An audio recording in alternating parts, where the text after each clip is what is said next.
Hi everyone, it's Kristen. Yes, that is Dazzler sitting right there.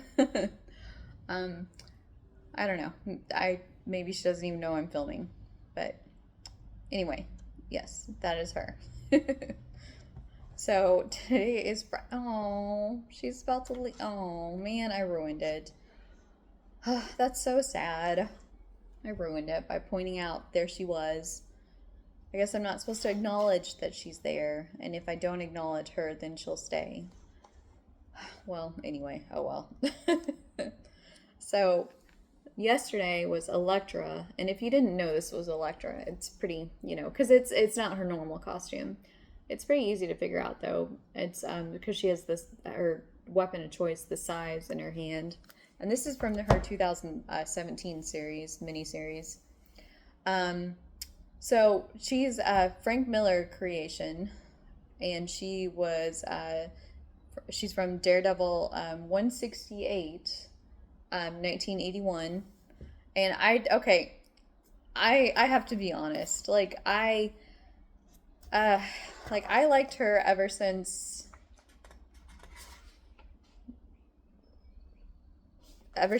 I saw her in this, which I did a video on this, DC versus Marvel. And I believe it was fan voted on who would win in the different battles. So I liked her ever since, I saw her in this series, and she did end up winning. Although, of course, like this was aimed at kids, and so she says, you know, because this battle was not of our choosing, I will not kill you simply to appease, the people that are forcing us to fight. She's like, but I will win. So she basically knocked Catwoman out. She didn't kill her because, I mean, because if you know Elektra's history as a trained assassin, she's killed plenty of people.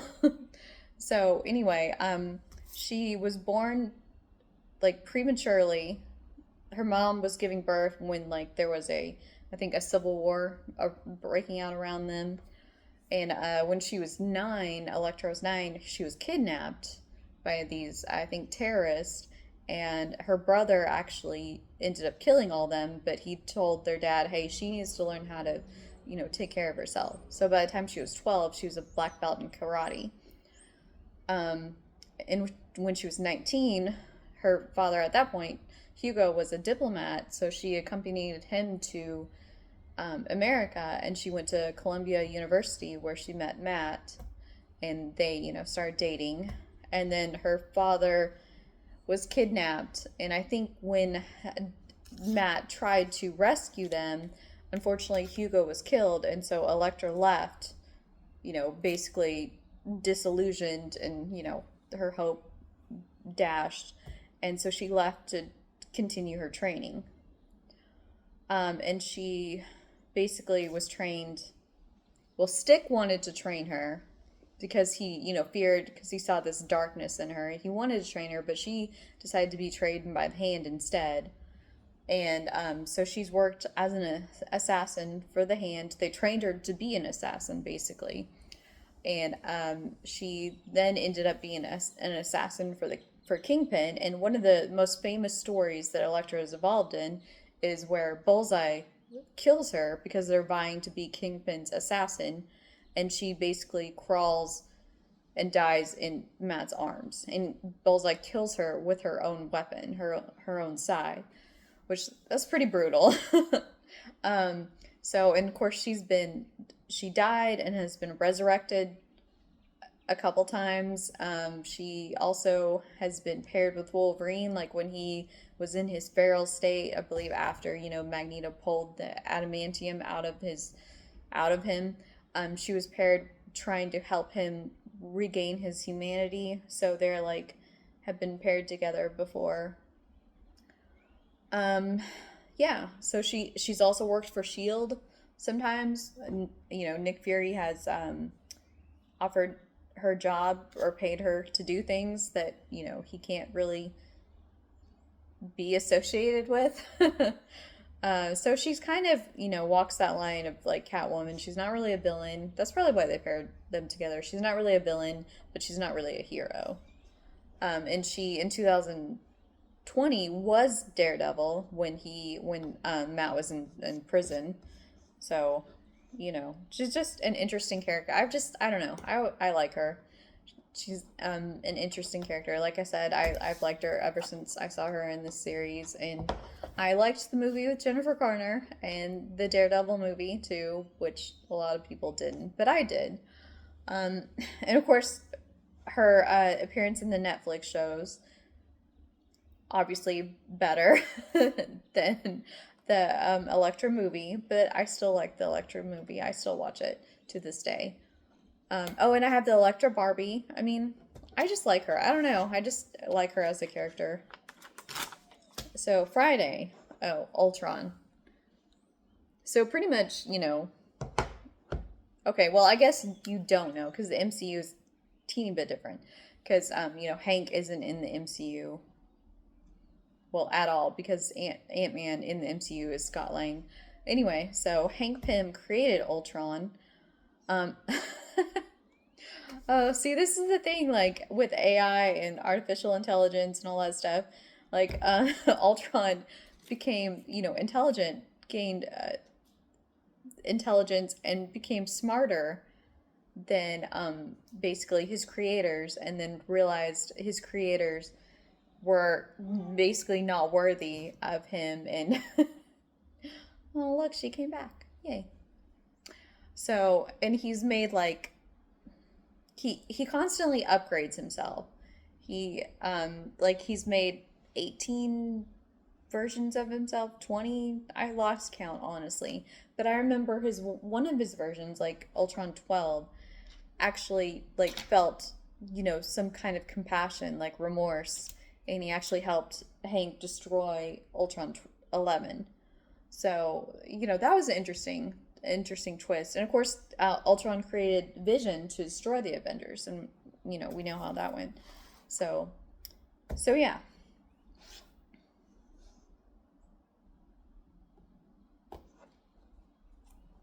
And of course, MCU movies. Yeah, he plays a prominent role. Oh, okay. So, Dazzler. So the card for the day is Mysterio. And he was in, I think, like Spider-Man 15, Amazing Spider-Man 15, maybe. Um, it was like 1964. So it wasn't like long after Spider-Man, got his own series. But anyway, so Mysterio, Captain America 181, January 75. Also Kazar number 3, May 74. Avengers number 126, August 74. Oh, look at that. I totally forgot. Um, Amazing Spider-Man 13, June 64. So on it, it says, "What's this Spider-Man turning to crime? You're in for a real shock.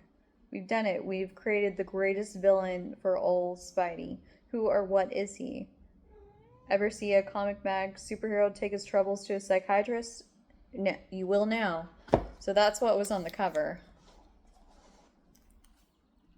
of Spider-Man 13. So that's it, that's interesting. And then, of course, they just basically pulled him in. Okay, so honestly, again, as I mentioned with Morbius, my first exposure to Spider-Man and all of his villains was the 90s animated cartoon series. So, yeah, I thought Mysterio was a cool villain. Definitely different because he deals more in illusions and tech and special effects and hypnosis. And that really, wasn't. I mean, there's not a whole lot of villains that do that. And he focused more on the theatrics and was very showy in terms of that. So I always thought he was a cool villain. And it's Okay, so like one of the major plot points of the Spider-Man 90s series is that at the end, like he, grabs MJ and then we don't ever see where MJ like ends up. So I feel like if they, well, of course we saw Peter and MJ in X-Men 97, they had a cameo, so obviously he found her. But at the same time, like I've always wanted to know, okay, what happened? Like I've said this before, I don't like things that are open-ended. Like I need to know. If I have I need to have my questions answered. Um so anyway, but he was an actor and he unfortunately was not like he was more of a failed actor. He was a stunt performer that wanted to become an actor and just didn't quite make it there. Didn't quite make the leap. Apparently he wasn't a good enough actor. I don't know. But yeah, he's an interesting character. At one point they like he was so down on himself. I mean, he'd been beaten like I think by the Power Pack, which I guess could be embarrassing. That he just was like, forget it, and he, turned a gun on himself and committed suicide. And then they actually brought him back, like a demon brought him back, and he was like missing half of his face from when he like shot himself. So it was kind of crazy. And then his daughter was like trying to use him in a ritual to gain more power, and she like and it ended up where he accidentally stabbed his daughter and gained the power for himself. And in order, it was like the power of Sidorak, if that sounds familiar, Juggernaut. And in order to, and at one point, like he started going after Daredevil because he realized that Spider-Man, this Spider-Man that was there, wasn't even worth his time because it was a clone, even though at that time the real Spider-Man had returned and the clone had been dead. But anyway, he didn't know that, so he decided that wasn't even worth his time, so he went after Daredevil. And yeah, okay, so in order to get rid of the power that he had gained from this ritual that he inadvertently participated in, Spider-Man had to actually cut off his hand, I believe it was the right hand, that had held onto the altar so that they could get rid of those powers. So, and I mean, and at one point he's like, I'm retired. Because he's been, of course, a part of the Sinister Six, many times. And at one point he's like, I'm retired, leave me alone. And he actually produced a movie, which MJ was in, using like all the sets that he used to terrorize Spider-Man back in the day. And it was actually ended up being a huge hit because Vulture crashed the movie and they kept rolling. And so they had this, realistic battle going on. And mostly because of that, it turned out to be a huge hit. So, of course, Jake Gyllenhaal played him in the new Spider-Man movies, which I thought that was a unique take kind of on him, that he would just, and I was not expecting that either, for him to do that to Spider-Man, do that to Peter. I mean, yeah, I was not expecting that. I was pretty shocked. So I think in that retrospect, they did a good job with Mysterio. And I thought it was interesting that they had, Hydro Man and Sandman being like part of the illusions of the bad guys that he was fighting. So, yeah. Anyway. So, yeah, he's an interesting villain. I just. Oh, Dazzler sees birds and she's talking to them. I don't know if you can hear that. Probably not. It's probably too soft, but it's cute. So I guess I will end them with that so I don't, scare her and she stops doing that because that's really cute. So anyway, I hope you will join me for more videos and, in the comments below, yeah, tell me what you thought of Mysterio or what did you think of the Elektra? Do you really think, well, I bet, yeah, Elektra would win in a cat fight.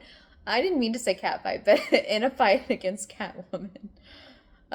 Anyway, so I'll see you guys next time. Bye.